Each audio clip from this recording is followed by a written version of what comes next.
আল্লাহর নবী মদিনা থেকে যখন মক্কায় আসলেন, মক্কা বিজয় হয়ে গেছে। আল্লাহর নবী হযরত আলী রাদিয়াল্লাহু তাআলা আনহুকে ডাক দিয়ে বললেন, ও আলী, দীর্ঘদিন কাফেরদের কষ্টের কারণে আমরা মক্কার ভিতর নামাজ আদায় করতে পারি নাই। এখন মক্কা বিজয় হয়ে গেছে। আল্লাহর নবী ডাক দিয়ে বললেন, ও আলী, জমজমের পানি দ্বারা তুমি মক্কাকে ধুইয়া ফেলাও। মক্কায় এই জোহরের সময় একটা বিজয় আজান দিবে। যে ব্যক্তি তার কপাল খুলিয়া যাইবে। আল্লাহর নবী সাহাবায়ে ইকরামদেরকে নিয়ে পরামর্শ বসে বলল। একজন সাহাবে ইকরাম ডাক দিয়ে বললেন, ও পয়গম্বর, আপনি কেন পেরেশানি করেন? আপনার মক্কায় বিজয় আজান দিবে হযরত আবু বকর রাদিয়াল্লাহু তাআলা আনহু। সাহাবে কারণ এই জন্য আজান দেবে, হিজরতের সময় হযরত আবু বকর রাদিয়াল্লাহু তাআলা আনহু হিজরতের সময় আপনার সাথে ছিল। আল্লাহর নবী আবু বকর রাদিয়াল্লাহু তাআলা আনহুকে যখন মক্কা থেকে হিজরত করার সময় আবু বকর রাদিয়াল্লাহু তাআলা আনহু বাড়ির সামনে যে উপস্থিত হইলেন, আস্তে যে আবু বকরকে ডাক দিয়ে বললেন, ও আবু বকর। আবু বকর সঙ্গে সঙ্গে লাব্বাইক ইয়া রাসূলুল্লাহ, আমি আবু বকর হাজির।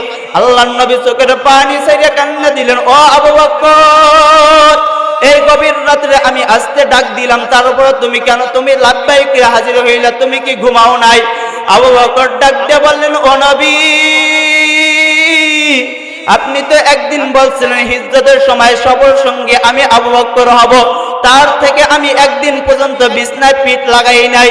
আল্লাহর নবীকে আবু বকর ডাক দিয়ে বলেন, আমি আবু বকর একলাই বিছনায় লাগাই নাই, আমার মেয়ে দীর্ঘদিন পর্যন্ত ঘুমায় না। হিজরতের সময় আপনার জন্য খাবার রেডি করে রাখছে, তাই না? আমার মেয়ে ঘুমায় নাই, তাই নাই, আমি সফরের জন্য 2টি উট ব্যবস্থা করে রাখছি, এই 2টা উটও ঘুমায় না। আল্লাহর নবী ডাক দিয়ে বললেন, ও আলী, ছোটকালে আমার মাও দুনিয়ার বুক থেকে চলে গেছে, আমারও বাবাও চলে গেছে। আমি মক্কার ভিতর একজন ইতিম মানুষ ছিলাম। ওই সময় আমার বন্ধু হয়ে হযরত খাদিজা রাদিয়াল্লাহু তাআলা আনহা আসছে। খাদিজা রাদিয়াল্লাহু তাআলা মক্কা থেকে চলে গেছে, আমার চাচা আবু তালেব দুনিয়ার থেকে চলে গেছে। তারপরে কাফেররা, খ্রিস্টানরা আমার উপরে আক্রান্ত করা শুরু করলো। আমি সেই কষ্ট নিয়ে আমি এখন দোয়া করতে আছি, ও আলী, তুমি শুধু মক্কা থেকে মদিনা পর্যন্ত হিজরতের সফর সঙ্গী হবা না, কাল কিয়ামত পর্যন্ত তুমি জান্নাতে যাওয়া আগ পর্যন্ত তুমি আমার জন্য থাকবা। আল্লাহর নবী ডাক দিয়ে বললেন, ও আবু বকর, আল্লাহর নবী ডাক দিয়ে বললেন, বসে যান। আরেকজন দাঁড়ায় যেয়ে বলেন, আজ মক্কা বিজয়ের আজান দেবে হযরত উমর। কারণ নবী যেই উমরের কারণে আজ আমরা ইসলামের পতাকা উদ্দিন করছি, যেই উমরের কারণে আজ আমরা প্রকাশ্যে ইসলামের দাওয়াত দিছি। নবী আপনি তো বলছেন, লাউ কানা বাদি নাবিয়্যুন লাকানা উমর, আপনার পরে যদি কোনো নবী আসতেন তাহলে নবী হবে উমর। আপনি এখন মক্কা বিজয়ের আজান দেবে উমর, আর কেউ দিবে না। নবী বললেন, বসে যান। আরেকজন দাঁড়ায় যেয়ে বলেন, নবী, মক্কা বিজয়ের আজান দিবে হযরত ওসমান, কারণ আপনার 2জন মেয়ে বিবাহ করছে হযরত ওসমান রাদিয়াল্লাহু তাআলা আনহু। নবী আপনি তো বলছেন, লিকুল্লি নাবিয়্যুন রাফিকি ওয়া রাফিকিয়ানি ফিল জান্নাতি ওসমানা, প্রত্যেক নবীর জান্নাতের মধ্যে বন্ধু হবে, আপনার বন্ধু হইবে ওসমান জান্নাতের ভিতর। নবী বললেন, বসে যান। আরেকজন দাঁড়ায় যা বলেন, মক্কা বিজয়ের আজান দিবে হযরত আলী, আর কেউ আজান দিবে না, কারণ নবী আপনি তো বলছেন, আনা দারুল হিকমা ওয়া আলীউন বাবুহা, আপনি হইল হিকমতের ঘর আর ওই ঘরের দরজা হইল আলী। আল্লাহর নবী বললেন, সবাই বসে যাও, ফয়সালা আসবে আল্লাহর পক্ষ থেকে। আল্লাহর নবী অপেক্ষায় বসে আসলো।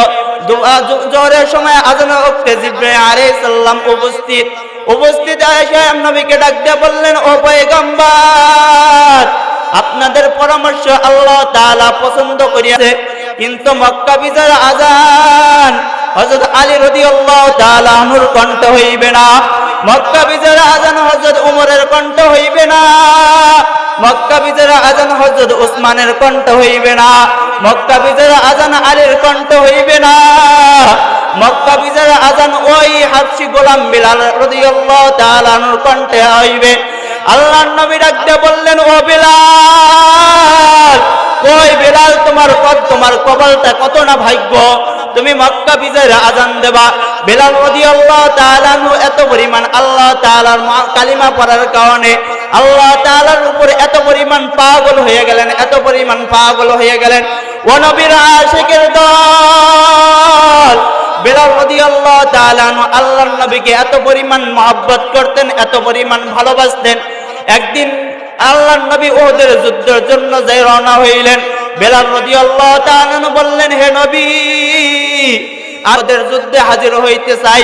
মক্কা থেকে মাত্র 10 থেকে 15 মিনিট হাইটে গেলে ওদের যুদ্ধ। আল্লাহর নবী ডাকতে বললেন, ও বিলাল,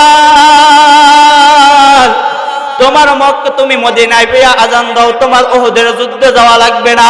বিলাল রাদিয়াল্লাহু তাআলা আল্লাহর নবীর অনুমতি পেয়ে মক্কার ভিতর আজান দিতে আছে। হঠাৎ করে শুনে ওহদের যুদ্ধের মধ্যে শহীদ হয়ে গেছে বিলাল রাদিয়াল্লাহু তাআলা আনহু। যে বিলাল রাদিয়াল্লাহু তাআলা আনহু আল্লাহর নবীকে এত পরিমাণ সুন্নাতের মহব্বত বা ভালোবাসতেন, বিলাল রাদিয়াল্লাহু তাআলা আনহু গোসল করার সময় সে বিলাল রাদিয়াল্লাহু তাআলা আনহু মাথার থেকে টুপি ফেলাইতেন না। সে বিলাল রাদিয়াল্লাহু তাআলা আনহু যখন শুনছে নবী শহীদ হয়ে গেছে ওহদের যুদ্ধে, বিলাল রাদিয়াল্লাহু তাআলা আনহু মক্কার দিকে ওহদের দিকে দৌড়ায়। সাহাবায়ে কেরাম ডাক দিয়ে বললেন, ও বিলাল, আজানটা শেষ করে তারপরে যাও। সাহাবায়ে কেরাম বিলাল রাদিয়াল্লাহু তাআলা আনহু বলেন, যে মক্কার ভিতরে যেই নবী নাই, আমি বিলাল কার জন্য আজান দেব? বিলাল রাদিয়াল্লাহু তাআলা আনহু মাথার থেকে বিলাল রাদিয়াল্লাহু তাআলা আনহু দৌড়ায়, মাথার থেকে বাতাসে টুপি ফেলাই দেয়। বিলাল রাদিয়াল্লাহু তাআলা আনহু কোনো হুঁশ নাই। ও নবীর আশিকের দল, যে বিলাল রাদিয়াল্লাহু তাআলা আনহু আল্লাহর নবীকে এত পরিমাণ মহব্বত করতেন, ভালোবাসতেন,